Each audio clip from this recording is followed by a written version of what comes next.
Dans le crépuscule des idoles, Nietzsche nous dit que ce qui nous tue pas nous rend plus forts. Alors, je pense que ça peut vite devenir maltraitant quand c'est asséné d'en haut et quand c'est une invitation à jouer au dur à cuire.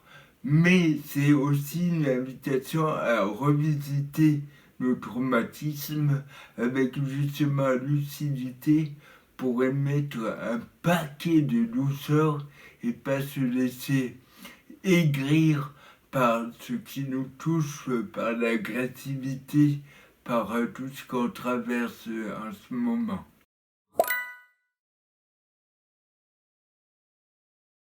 Dans Ainsi parlait Zarathustra, il y a cette magnifique phrase qui me touche à chaque fois.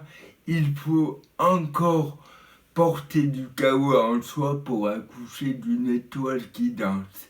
Il y a des spiritualités, des philosophies du combat où il faut ferrailler contre tout ce qui ne va pas.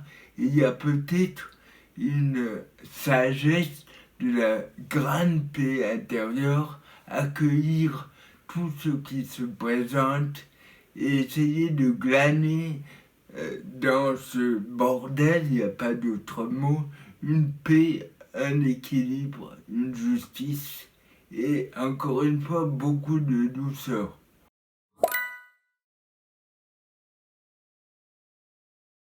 La pratique de la méditation, c'est regarder les pensées. Et ce qu'on remarque au début, c'est dès qu'on regarde nos pensées, il y en a encore plus. Simplement, c'est qu'à l'état de pilotage automatique, on ne remarque pas le flot de pensées qui nous traverse. Et l'exercice, c'est tout con, j'allais dire, c'est laisser passer. Le Bouddha dit que dès qu'il y a fixation, dès qu'il y a, on va dire, dès qu'on se fige sur une idée, et c'est là la différence entre ruminer et penser, il y a souffrance. Et le premier pas, c'est peut-être voir toutes les pensées qui nous traversent et laisser passer.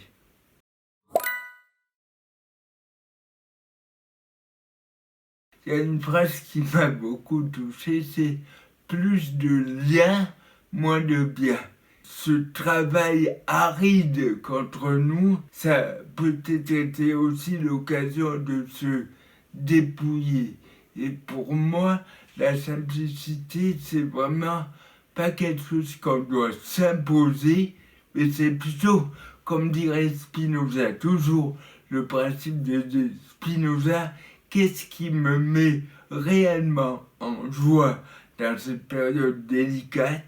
Pour moi, la simplicité, c'est pas se priver, c'est pas faire des diètes alors qu'on est déjà en pleine privation, mais identifier les oasis qui nous ressourcent et qui nous nourrissent. Et cet art de la simplicité qu'on est invité à conjuguer au quotidien, c'est peut-être ça, l'art de bien se nourrir, de voir quelles sont les nourritures de l'âme et du cœur à disposition.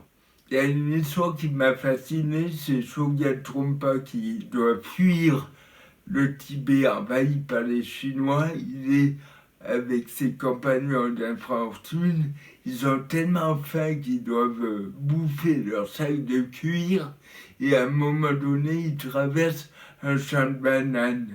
Mais n'ayant jamais vu ce fruit, ils hésitent à manger et ça m'a toujours bouleversé. On peut crever de faim dans un endroit où il y a plein de nourriture et c'est une invitation à se dire mais vraiment où sont les sources à disposition. Merci beaucoup, à la semaine prochaine. Bisous.